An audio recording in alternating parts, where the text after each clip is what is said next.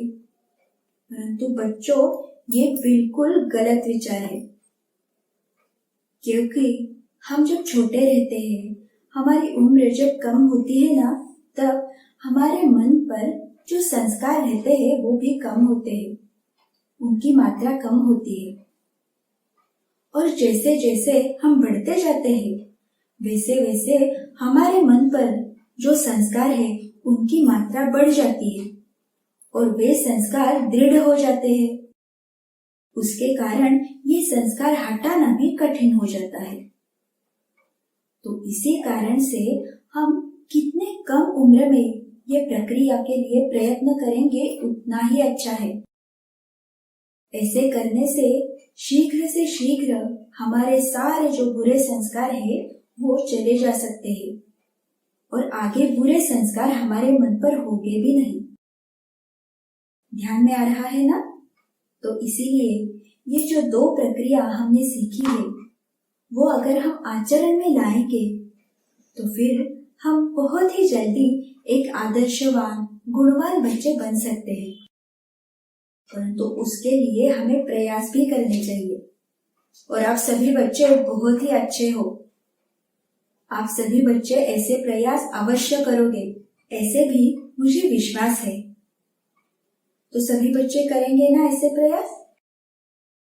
तो आज यही गुण संवर्धन जो विषय चल रहा है, तो ये गुण बढ़ाने के लिए हम और क्या प्रयास कर सकते हैं, ये हम देखने वाले हैं। तो गुण बढ़ाने के लिए सबसे पहले हम क्या करेंगे? तो हमने पहले वाले संस्कार वर्गों में भी देखा था। तो सबसे पहले हमें अपने समय का उचित नियोजन करना चाहिए। किस समय कौन सी कृति हम करेंगे ये हमें निश्चित करना चाहिए। और ये पहला चरण है आदर्श बनने का। तो ये नियोजन करते समय हम कौन सी बातों को ध्यान में लेंगे? तो कुछ महत्वपूर्ण बातें उसमें हम ले सकते हैं, जैसे व्यायाम करना और देव पूजा करना, स्तोत्र कहना, पढ़ाई करना, खेल का समय, स्वभाव दोष निर्मूलन और गुण संवर्धन सारणी लिखना, इसके लिए भी समय रखना चाहिए। और घर में माँ की सहायता करना, ये कुछ बातें ध्यान में रखकर हम अपने समय का नियोजन करेंगे। उसके कारण हर एक कृति हम कर सकते हैं और वो भी पूरे आनंद के साथ, और कोई भी बात हमसे छूटेगी भी नहीं। अब ये नियोजन करने के बाद हम उसका चिंतन भी लिखेंगे। जो गुण संवर्धन सारणी में हम लिखते हैं ना, तो नियोजन के अनुसार हम कौन सी कृति कर पाए और कौन सी कृति हमसे नहीं हो पाई, ये भी हम देखेंगे और वो सारणी में लिखेंगे। और जो कृतियां हम नहीं कर पाए तो वो दूसरे दिन करने का हम प्रयास करेंगे और फिर वो सारणी में लिखेंगे। तो ऐसे नियोजन के बारे में हम कर सकते हैं। और बच्चों, ये जो गुण संवर्धन सारणी हम प्रतिदिन लिखेंगे तो हमारा ध्येय क्या होना चाहिए?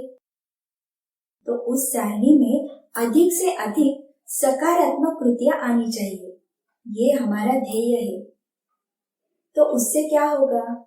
तो नकारात्मक कृतियां हमसे कम होगी और हम जल्दी से जल्दी आदर्श बन पाएंगे। ये कैसे हो सकता है? तो जब हम मन में ये ध्यान में रखेंगे कि मुझे अपने में गुणों को बढ़ाना है, और उसी गुण का हम जब चिंतन करेंगे तो अपने आप ही ये जो सकारात्मक कृतियां है वो बढ़ने लगेगी। ध्यान में आया ना?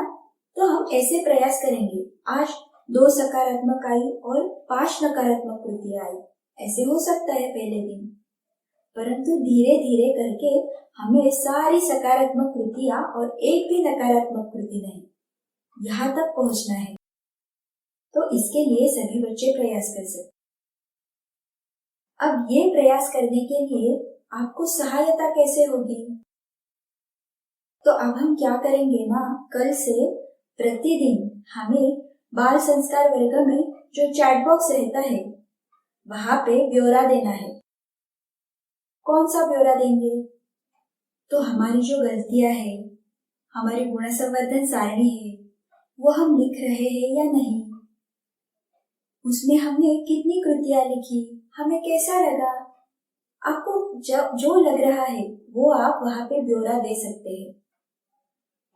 और जो सच्चे आदर्श बच्चे रहते हैं ना, तो वो स्वयं से ही प्रतिदिन ये ब्यौरा देंगे, क्योंकि उनमें वो लगन रहती है कि मुझे बदलना है, मुझे आदर्श बनना है।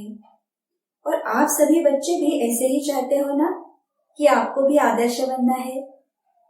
तो कल से अब सभी बच्चे प्रतिदिन चैट बॉक्स में ये ब्यौरा देंगे, स्वभाव दोष निर्मूलन सारणी और गुण संवर्धन सारणी के बारे में। आप वो लिख रहे हो ना, उसमें आपको कितनी चूकें मिली, या फिर गुण संवर्धन सारणी में कितने सकारात्मक प्रसंग आप लिख सके, ये हमें प्रतिदिन करना है। ध्यान में आया ना सभी को? तो ये सभी ध्यान में रखकर किसी ने भी आपको याद किए बिना आपको ये ब्यौरा देना है, ठीक है? बाल मित्रों, प्रभु श्री राम, भगवान श्री कृष्ण, छत्रपति शिवाजी महाराज, झांसी की रानी लक्ष्मीबाई, समर्थ रामदास स्वामी, महाराणा प्रताप, ये सारे कितने आदर्श थे ना? क्यों आदर्श थे? क्योंकि उनमें आदर्श गुण थे। तो हमें भी ऐसे ही अच्छे अच्छे आदर्श सामने रखने चाहिए। और केवल ये आदर्श हमें सामने रखकर वैसे नहीं चलेगा, तो हमें भी उनके समान आदर्श बनना है, हमें भी उनके समान आदर्श कृतियां करनी है, तभी वो आदर्श रखने का फायदा है कि नहीं? तो अब हम ये भी देखते हैं कि हमारे सामने जो अच्छे व्यक्तित्व रहते हैं, उनसे हम ये आदर्श गुण कैसे ले सकते हैं।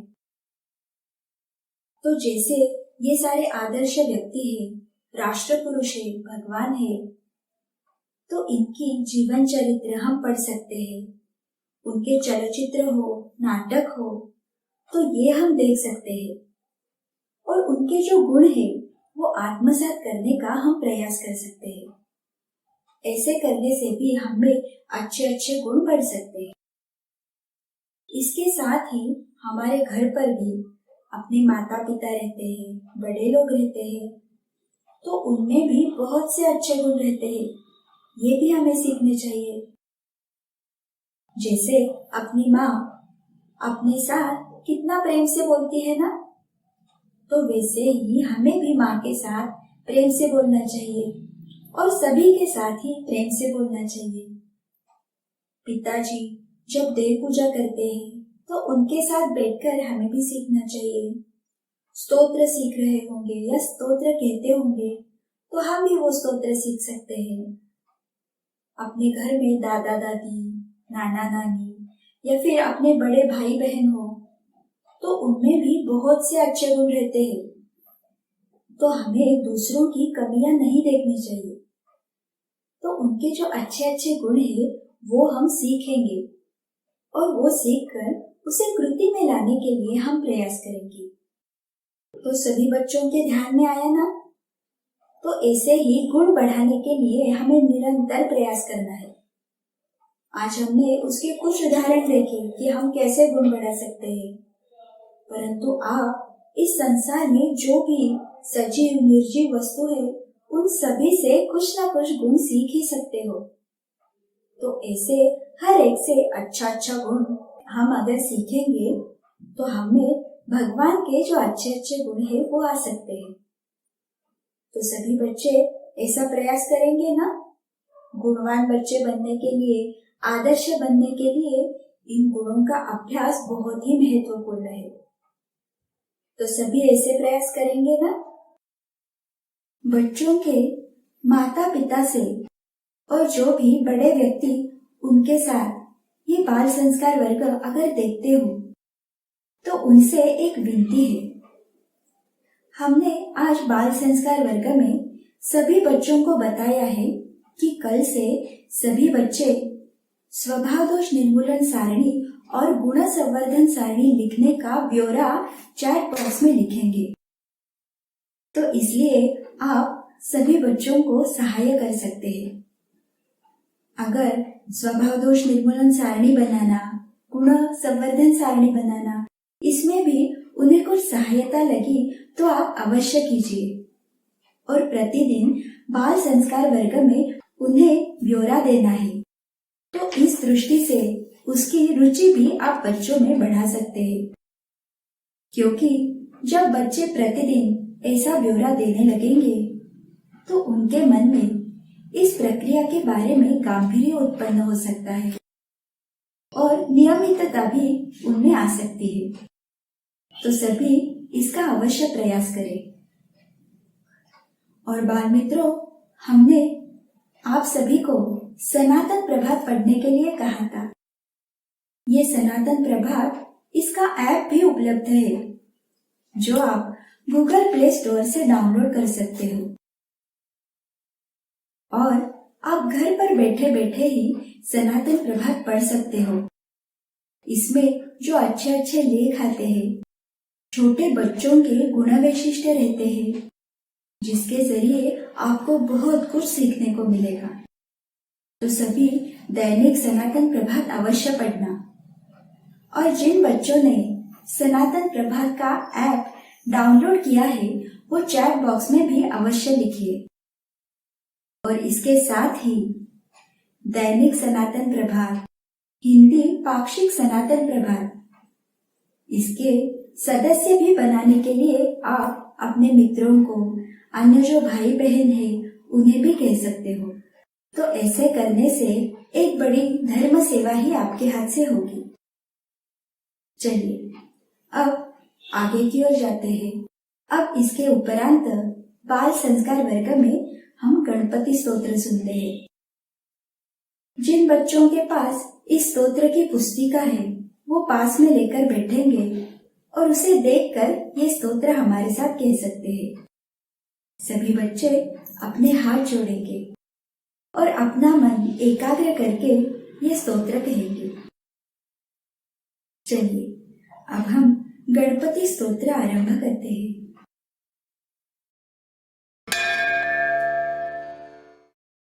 श्री गणेशाय नमः। नारद उवाच प्रणम्य शिरसा देवं गौरीपुत्रं विनायकं भक्तावासं स्मरे नित्यं आयुः कामार्थसिद्धये। प्रथमं वक्रतुण्डं च एकदन्तं द्वितीयकं तृतीयं कृष्णविङ्गाक्षं गजवक्त्रं चतुर्थकं लम्बोदरं पञ्चमं च षष्ठं विकटमेव च सप्तमं विघ्नराजेन्द्रं धूम्रवर्णं तथाष्टमं नवमं भालचन्द्रं च दशमं तु विनायकम् एकादशं गणपतिं द्वादशं तु गजाननं द्वादशैतानि नामानि त्रिसन्ध्यं यः पठेन्नरः न च विघ्नभयं तस्य सर्वसिद्धिकरं प्रभो। विद्यार्थी लभते विद्यां धनार्थी लभते धनं पुत्रार्थी लभते पुत्रान् मोक्षार्थी लभते गतिम्। जपेत् गणपतिस्तोत्रं षड्भिर्मासैः फलं लभेत संवत्सरेण सिद्धिं च लभते नात्र संशयः। अष्टभ्यो ब्राह्मणेभ्यश्च लिखित्वा यः समर्पयेत् तस्य विद्या भवेत् सर्वा गणेशस्य प्रसादतः। इति श्रीनारदपुराणे संकष्टनाशनो गणेशस्तोत्रं सम्पूर्णम्।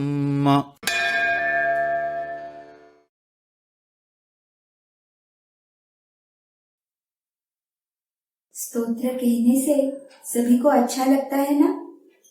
और अब तो घर पे भी आप ये स्तोत्र कह सकते हो और सुन भी सकते हो, क्योंकि सनातन संस्था लेकर आई है सनातन चैतन्य वाणी ऑडियो ऐप। इस ऐप में बहुत से श्लोक, स्तोत्र और आरती, नाम जप ये सभी उपलब्ध है। ये ऐप आप गूगल प्ले स्टोर से डाउनलोड कर सकते हो। ये सारे श्लोक और स्तोत्र एक बार डाउनलोड करने के बाद बिना इंटरनेट के भी आप सुन सकते हो और पढ़ भी सकते हो। ये ऐप मराठी भाषा में है, परंतु इसके श्लोक, स्तोत्र जो संस्कृत में है वो आप अवश्य पढ़ सकते हो। और इसकी विशेषता ये है कि ये सारे श्लोक और स्तोत्र शास्त्र शुद्ध पद्धति से और वैदिक ब्राह्मणों द्वारा उच्चारण किए गए हैं, तो सभी इसका अवश्य लाभ लें। तो बच्चों, आज का ये पूरा बाल संस्कार वर्ग सभी ने ध्यान देके सुना है ना? तो आज का जो सारा ज्ञान था वो हमें केवल भगवान की कृपा से ही प्राप्त हुआ है। चलिए अब इसके लिए हम भगवान के चरणों में कृतज्ञता व्यक्त करेंगे। हे भगवान, आपकी ही कृपा से इस बाल संस्कार वर्ग में हमें बहुत कुछ सीखने को मिला, इसलिए हम आपके चरणों में कृतज्ञ हैं। चलिए बच्चों, ये जो बाल संस्कार वर्ग चल रहा है ये आपको अच्छा लगे तो हमें अवश्य बताना। इसके लिए ऑनलाइन स्क्रीन पे जो तड़पट्टी जा रही है वहां पे हमारा संपर्क क्रमांक भी दिया है, और उसके साथ ही हमारी जो वेबसाइट है www.balsanskar.com इसे भी अवश्य भेज देना। बच्चों, आज जैसे हमने कहानी सुनी वैसी ही एक अच्छी प्रेरक कहानी सुनने के लिए सभी बच्चे कल भी जुड़ेंगे ना? आज के इस बाल संस्कार वर्ग में हम यहाँ पे ही रुकने वाले हैं। कल फिर से ठीक शाम को 6 बजे हम मिलेंगे एक नए विषय के साथ। तब तक के लिए नमस्कार।